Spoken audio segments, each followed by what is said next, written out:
Hello, and thank you for joining us. My name is Manny Castro. I'm the Technical Services Specialist at Siegel Scientific, authors of the BarTender software. In today's webinar, we will be building a web integration.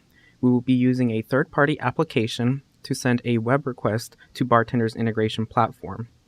These requests will trigger the integration to print your labels out. Now, before we begin discussing the specific integration we will be building today, let's quickly cover three of the main components that make up your integration. Not just this one, any integration. At this point, your labels have been designed and you're ready to integrate with your system or other piece of software. The three things to take into account is the trigger, data, and actions that will be executed. The trigger is going to be what initially triggers the integration to occur. It is essentially what we are waiting for to execute whatever actions the integration has been programmed to do. Some samples of this are file, database, or a web integration. The data is going to be the format or the structure of the data coming in over the trigger or integration method. There are several and really almost endless options on the data and the data structure that can be passed. The important thing, of course, is to make sure that the data structure is consistent. For example, if we decide to build an integration using the print command script, we'll want to make sure that we comply with that syntax moving forward for that integration. Lastly is the action. The action is what you would like or need executed or done once the trigger has occurred and the data passed. With BarTender, of course, one of those actions almost always ends up being to actually print a label. However, pending the data coming in, you might want to adjust your actions accordingly.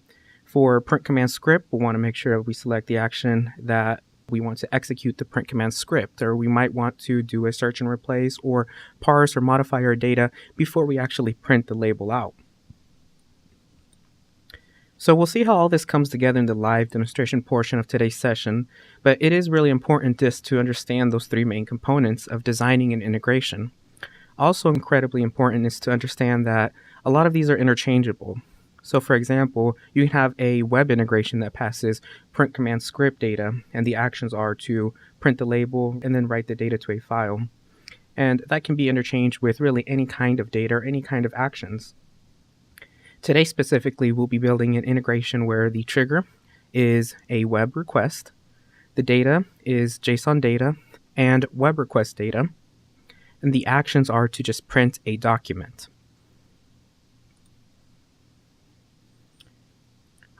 So first, let's begin on the question, what is a web request?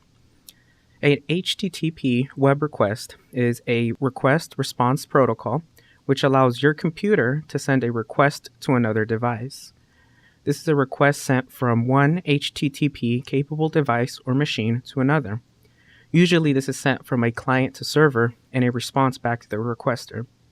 The easy way to digest this is you send a request to a server simply by typing in a URL in a browser and hitting enter. That server responds with data that your browser can process and display as a web page. At a high level, that is what a web request is. You are passing or requesting data and then receiving a response or a confirmation of that receipt. There are also various methods or types of requests that exist. The type of request that is made usually indicates what the request will do and or how the data will be passed by the request.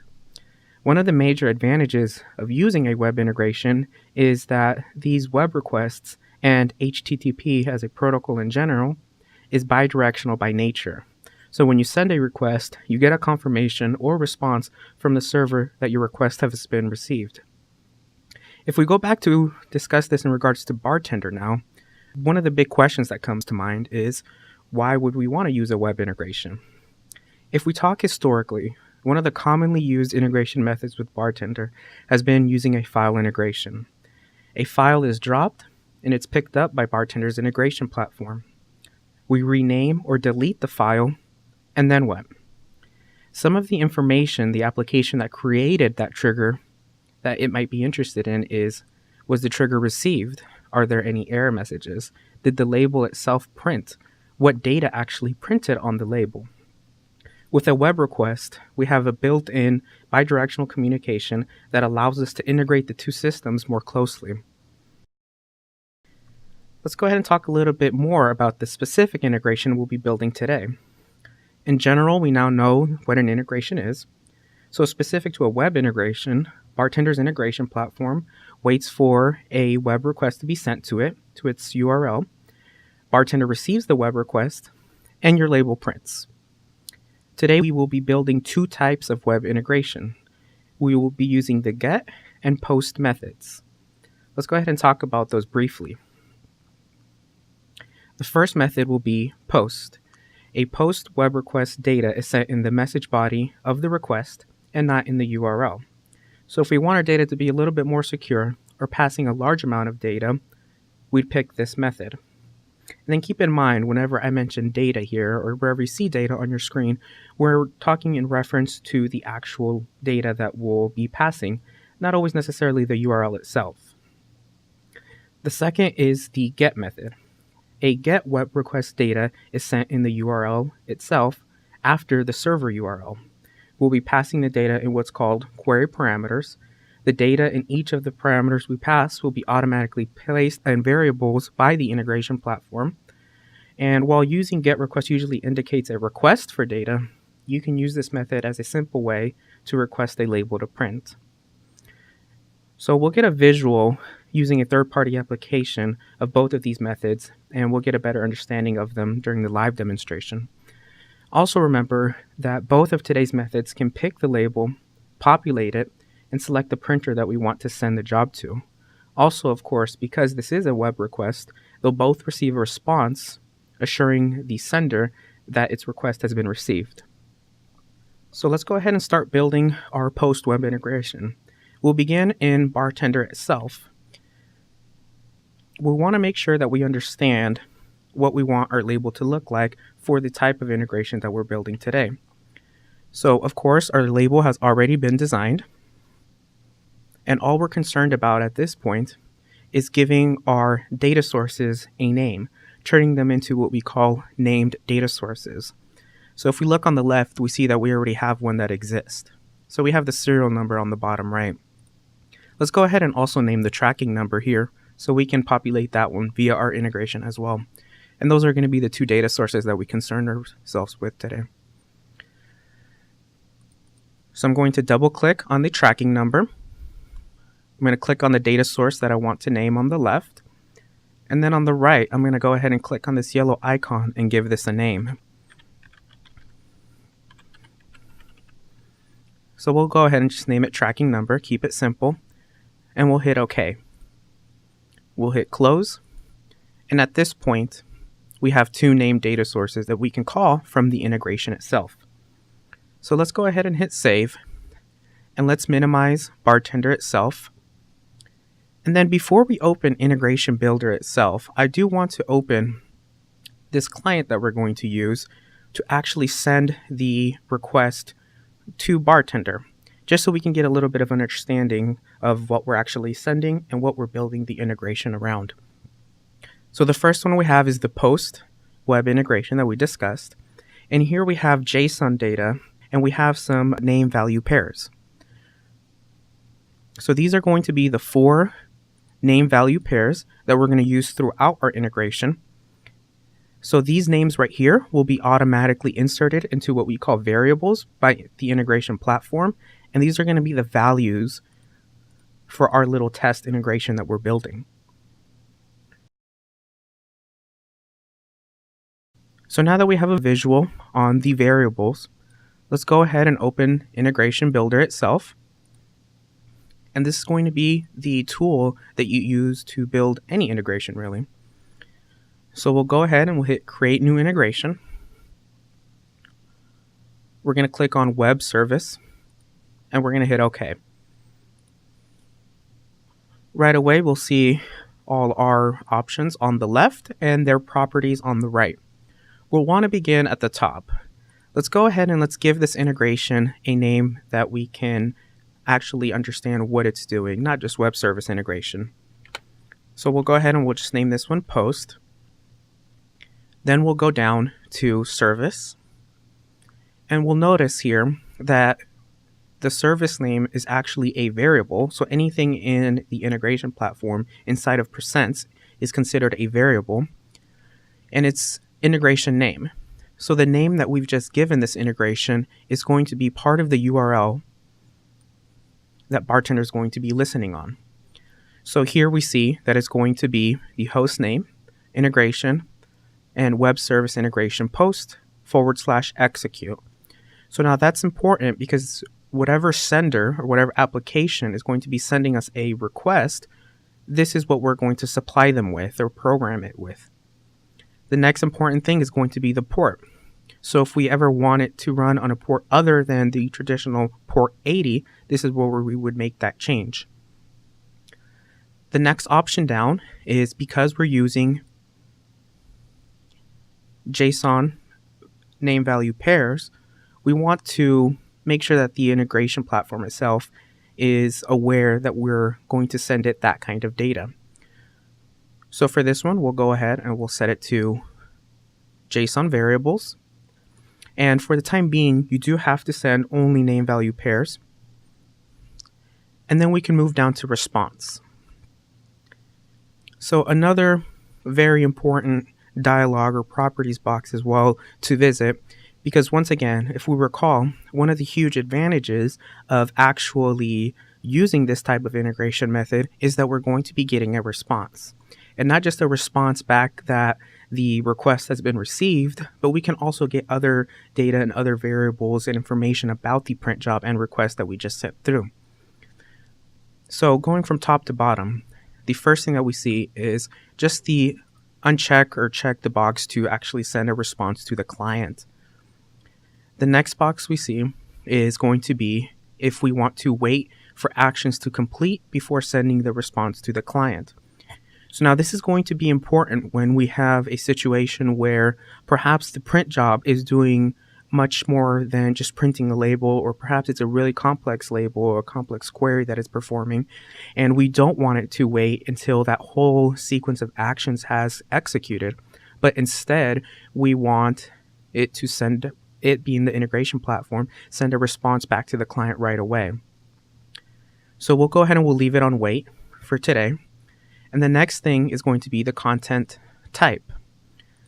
By default, we see that it's set to XML, but this is where you would set, for example, if you want to send back JSON or SOAP plus XML or just plain text. Let's go ahead and leave it on plain text for now. And then we see the source. So this is going to be the source of what's actually going to be sent back. We have embedded template, variable, an external file, or action summary. If we click on embedded template, we'll notice that it allows us to build, almost if you will, a custom response.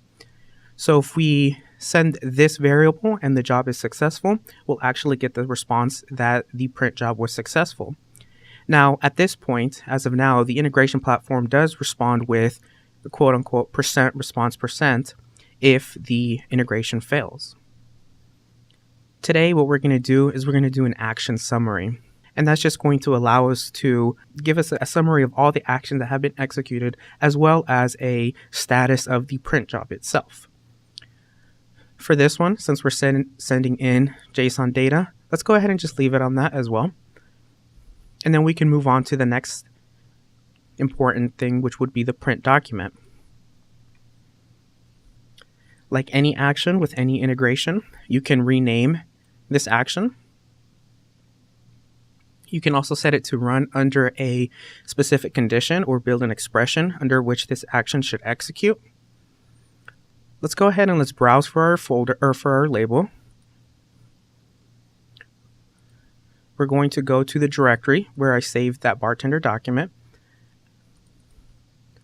Here's my shipping label. We're going to hit open. And then we're going to hit import document settings. We do want to continue with this. And this is going to bring in all those named data sources and printers that we used. So now if we scroll down, we see that all that information has been brought in for us. Here we see our 2 named data sources that we just created. But we do want to have some of this data be dynamic. So we want the printer to be ever changing. We want the document to be ever changing based on whatever's coming in via our integration, right? We don't want this to be static.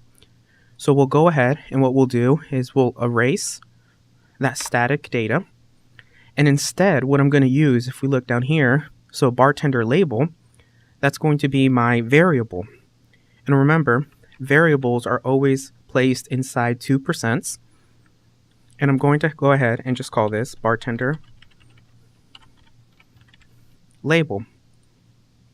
And what's going to happen is because we set the input data to JSON variables in anticipation of the name value pairs, the integration platform is going to automatically take this value, being the printer name, and put it inside this variable. The next thing we'll do is the printer name. Again, putting 2%.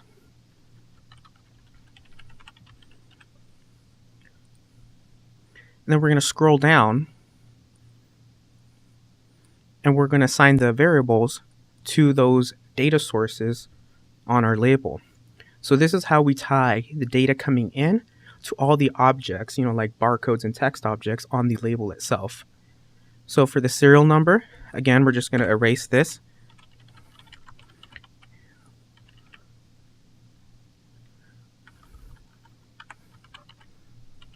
And type in the serial number, putting them inside of the percents.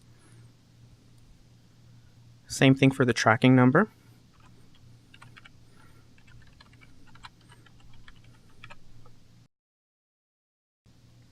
And then if we had any other variables to use, we can plug them in anywhere that we see the little blue X. We can also do database overrides, and we can specify values for query prompts. So if our BarTender label was connected to a label of some sort, this is where we could leverage the data coming in to select a record to print.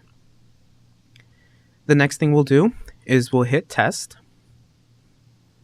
We'll start the integration, make sure that we don't get any error messages right off the bat. And then we're going to bring up our client over here, which is going to send this data to this URL.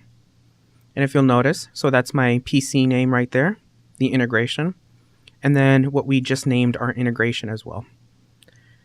On the right, we should see the response that we get after we send this to the integration platform.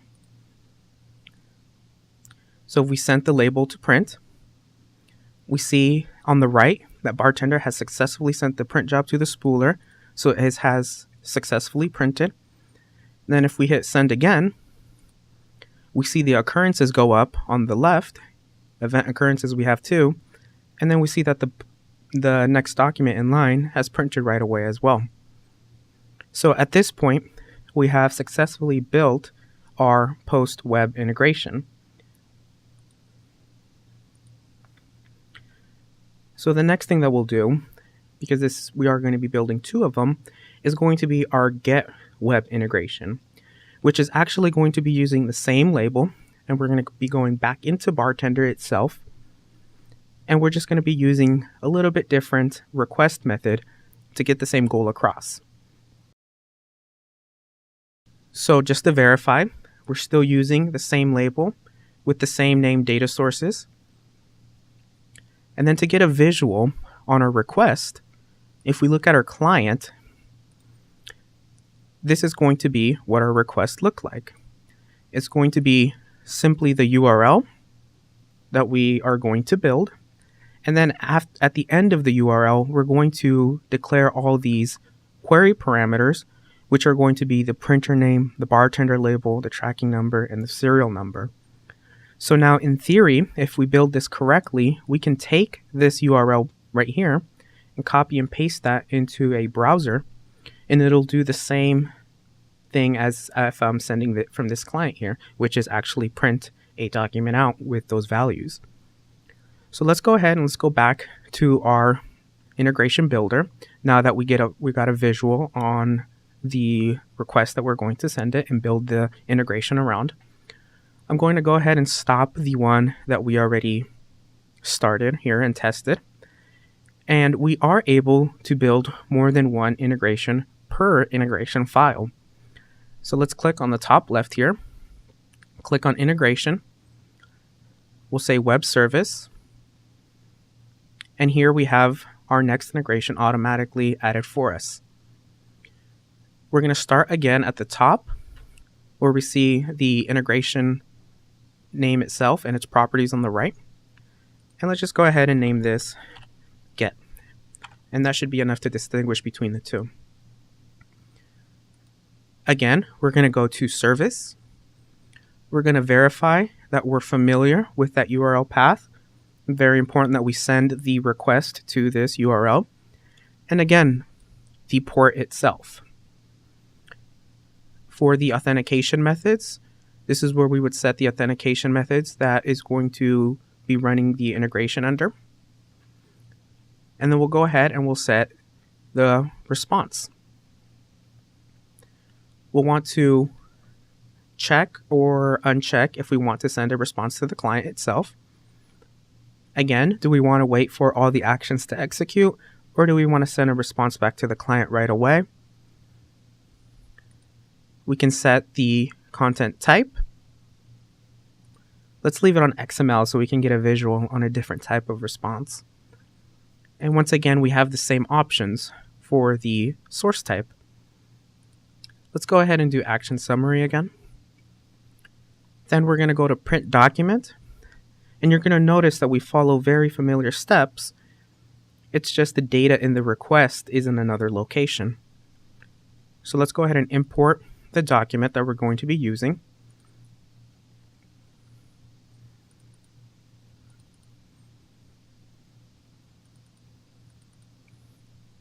Let's import the document settings. And that helps as well when you have a lot of named data sources to make sure that you don't make any typos or mistakes on calling the named data sources on the label itself. And then we're just going to use these same variables here. So BarTender label, printer name, tracking number, and serial number. And we're going to put them inside variables because the integration platform is going to grab those parameters from the URL itself and put the value of those parameters into the variables so that they can be plugged in over here.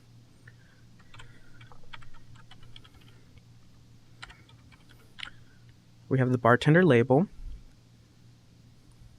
We have the printer name. We'll scroll down. Once again, if we had a database override to do, or we had a query prompt that we wanted to specify, we would do the same exact thing as if it was a named data source here. Check the box and populate it with the variables that we need. I'll go ahead and I'll populate the variables for the two named data sources that we have on our label.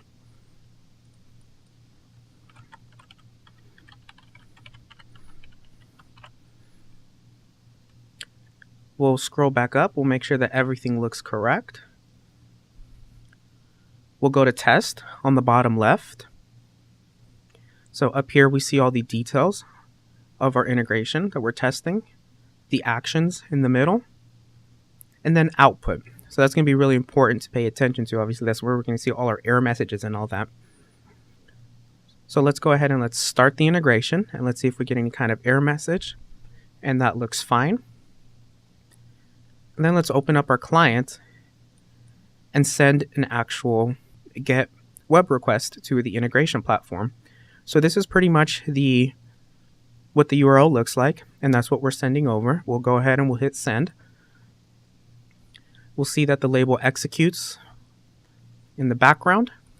We see that BarTender has successfully sent the print job to the spooler. That's a successful print, that's what we want. And we see the same thing in the response over here. So if we send another label, we see right away we get another response. And then every label after that will just keep on doing the same thing, where it automatically just keeps on printing, keeps on sending a response, and it keeps on going. So let's go ahead, and now that we're happy with this integration because we've seen that it's working, what we're going to do is we're going to save the integration. So I'm going to click on Save. I'm going to give the integration a name. Let's just call it Web. integration.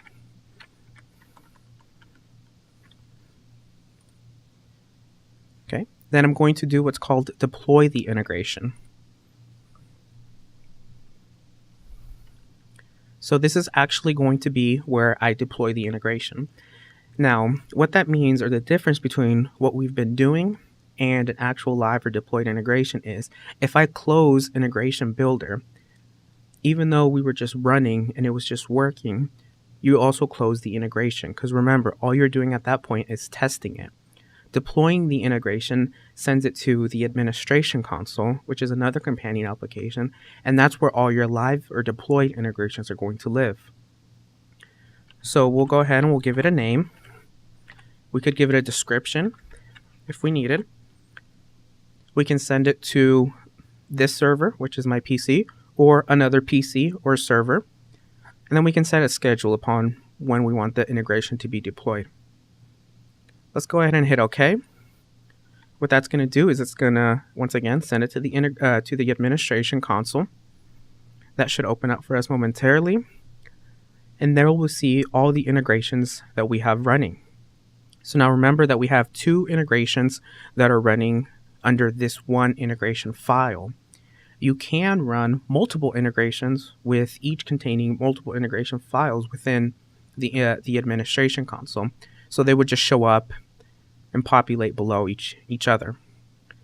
So at this point, we can go ahead and we can stop the test over here, and we can just minimize the integration builder. And actually, we can even just close it out since we do have it saved. And here we see our two integrations. We can drill into each one independent of each other, and we'll get a familiar screen here. This should look like the test section of Integration Builder. So here we see that it's running. We see the status of it. It's waiting for events. We see all the actions. And then we see the output, which is all the error warnings or event messages. So let's go back out and let's see if we can send another print job to it. So that event has went through successfully. We printed out the label. We see that we have two occurrences there. Both of them were successful. Let's try our other integration, which is the post integration. We can hit send. We get a response right away that label has now printed. Send another one to be sure. And then we see the event occurrence here. We have successfully printed all four labels, two to each integration, and received successful responses each time we ran that integration. Okay, so at that point, everything has been deployed and successfully printing a deployed integration, and we're ready for the questions. Is the tray selection something that can be specified in the web integration call? Yeah, that's a good question. So anything, and I'm assuming that that's the tray selection to the printer itself. So anything that you saw as one of the dialogues in, throughout the integration itself, you can use a variable to populate it. So if we go into our integration builder, and let's see if we have the option here. Okay, so here we have the paper tray option. So now you'll want to make sure that you get the right verbiage, or you do a search and replace, whatever it may be, to make sure that your integration passes something that's valid for your printer. But this is the box that you will check. And then let's say you are passing a variable. This will error out, obviously, if I run it. But we can say printer tray. And then this same integration can send different jobs to different printers from different trays. Can data be passed in a SOAP message? Yes, it can. So for that, the only thing that you'll want to make sure that you check is under input data. You'll just want to make sure that you check the box that data is contained in a SOAP message. Sending a response to a different API. So let's say, I guess the request comes in from a client, it goes to the server. Can it be sent out to a different client or a different server? Yeah, absolutely. And that's a good question. So in today's example, we have built a pretty simple integration that just simply prints a label out. You can create as many actions as you need here. So if you look on the actions list and you hit the little blue icon, which is add, you can do an output, and you can send. And it doesn't necessarily have to be via a web request. It can, though. it's the first option at the top, a response to a different client or the same client in a different form or through a different socket, whatever, or port, whatever it may be. So really that's all customizable, and you can most definitely do that. So just look at the options under actions and then output. If any of the parameters passed through the get URL are wrong, does it return a proper message, EX? Does it say printer name is invalid or label file name is invalid? Yeah, so when you're just in the testing the integration phase, so that's when that would come up. Any error messages that you have will come up here under output, and it will reference that. So if you have a mismatch and maybe you have a typo, you're passing the wrong variable for, just on accident, or you forgot to account for something. This is where you would look into, test the integration, make sure it's printing successfully. And if you do see any of the red, which is the X, the errors, that's when you would know that you did something wrong. You would read the error message and it would refer to the bad typo in the URL or in the actions, wherever it may be. Yeah, and if the question is kind of referencing the actual response that gets sent back out, you can get an error message back to the client issuing the print request as well. The serial number option, how does the override work? Do you just send the starting number? Yeah, so there's two parts to the serial number. Okay, so, and actually for the serial number and talking about variables, this answer applies to really any integration method. But checking this box, and for example, saying 10 serial numbers, does not mean that it's going to start at 10. What this means is you want 10 serial numbers counting up on whatever behavior you set up in your label itself. If you want to actually give a starting number to a named data source, which would be the serial number, you would use the named data sources down here. So let's say you want it to start at 1, you would have your serial number start at 1, and you would want it to print 10 of those serial numbers for you. And as long as you have your label set up to count up, that way it'll count up to 10 for you. Now remember also, that is an option as well, but if your application or system can't send the starting number or can't reset the serial number every time, there is an option in the label itself to reset the serial number to custom sequences if it's not just your standard 1, 2, 3, 4, 5. In general, whenever you're looking for any kind of resource, so like for example, these recordings, how to, you're stuck, something's not working or broken, or you just want to learn something new about the software or you're curious, this is a good place to start. The URL is support.seaglescientific.com, and we're always adding new articles. And if you see here, that's one of the ways that you would have been made aware of the upcoming webinars, one of them being the one we're on now. Once again, as always, thank you everyone so much for joining. I hope you learned a little bit about building a web integration today. I hope you have a good rest of your day.